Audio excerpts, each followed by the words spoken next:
Can you spot the difference? I mean, really look. If I put two handmade oak stools in front of you, could you tell me which one was built with a $20 set of tools and which one came from a $200 set? Most folks have an opinion right away. They believe that a hefty price tag is a golden ticket to woodworking glory. They see a shiny, expensive tool and imagine it does all the work for you, that it somehow imbues your hands with the spirit of a master craftsman. It's a common thought, especially for those just starting out. They worry they need to spend a fortune before they can even make their first cut. This idea is both right and wrong. It's a paradox wrapped in sawdust. The truth is, a tool is just an extension of your own will and your own hands. A fool with a $200 chisel is still a fool. He'll just make more expensive mistakes. But a thoughtful person with a cheap, humble handsaw can still create something sturdy and beautiful. The belief that you must buy your way into skill is a myth. It's a clever marketing trick designed to make you feel inadequate. The real journey of a woodworker is about learning the material, not just collecting the fanciest gear you can find. So, I decided to put this notion to the test. A proper experiment. I would take on a simple, honest project, building a small wooden stool, the kind of thing you'd be proud to have in your workshop or gift to a friend.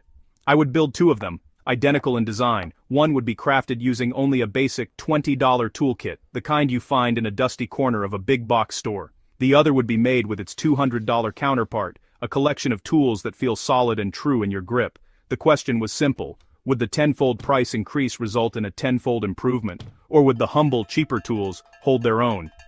The stage was set.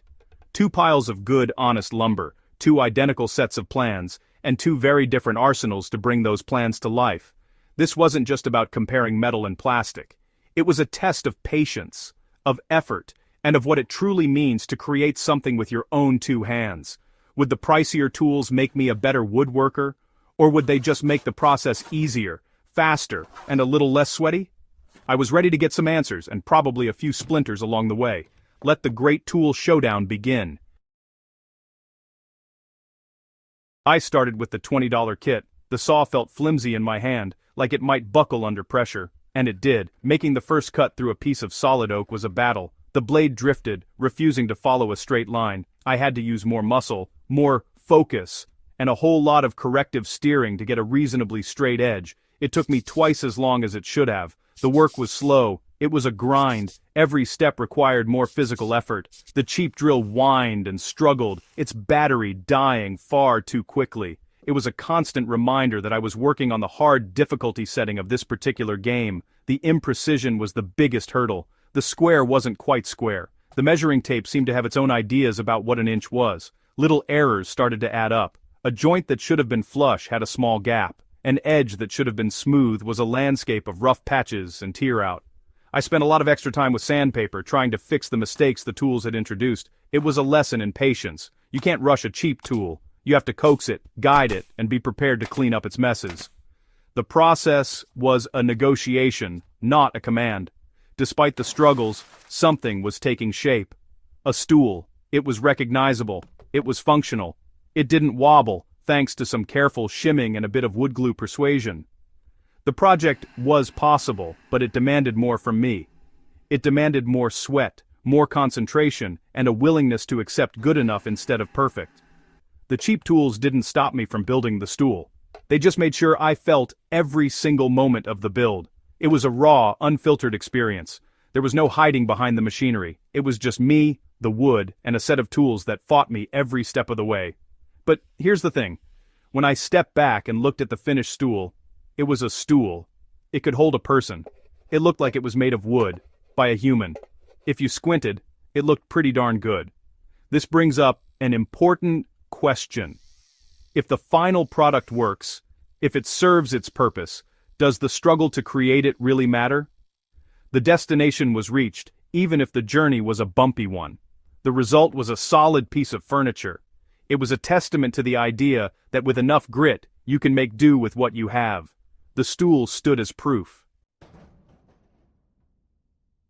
Then, I turned to the $200 tool set. The difference was immediate. It was like going from a sputtering old pickup truck to a finely tuned sedan. The saw glided through the oak with a satisfying hum, leaving a clean, crisp edge in its wake. It followed the line I drew, with unwavering loyalty. The cuts were straight. They were precise. The work felt less like a battle and more like a dance. My focus shifted from fighting the tools to simply guiding them. The process was smooth, efficient, and honestly, a lot more fun. There was a confidence that came with using tools that felt like they were on my side. Every part of the process was elevated. The drill sank screws with a satisfying torque, its battery seemingly endless. The measurements were exact, the angles true. The pieces fit together perfectly on the first try, like old friends reuniting. There were no frustrating gaps, no wobbly legs, no need for extra sanding to cover up mistakes. The tools did exactly what they were designed to do, and they did it well. This allowed me to focus on the finer details of the craft. I could think about the wood grain, the feel of the finish, and the overall aesthetic, rather than just worrying about whether the next cut would be a disaster. The speed was another major factor. I built the second stool in less than half the time it took to build the first one. The efficiency of the expensive tools was undeniable. The clean cuts meant less time correcting and sanding. The reliable power meant no time wasted waiting for a battery to charge. The whole project flowed from one step to the next, without the frustrating interruptions and setbacks that had defined the first build. It was a streamlined, almost effortless experience. The stool seemed to assemble itself, guided by the precision of the tools in my hands. The result was a feeling of pure satisfaction. It was the joy of seeing a plan come together flawlessly. The expensive tools didn't make me a better woodworker, but they removed the obstacles that stood in my way. They allowed my existing skills to shine through without being hampered by faulty equipment. The process was clean, the results were predictable, and the final product was something I was immediately proud of.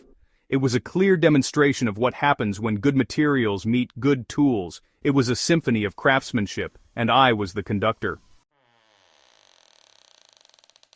With both stools complete, it was time for the final comparison. From 10 feet away they looked nearly identical. Two sturdy, handsome oak stools. You could place either one in a room, and it would serve its purpose admirably. Both were strong. Both were functional. A casual observer would be hard-pressed to tell them apart. This proves a vital point.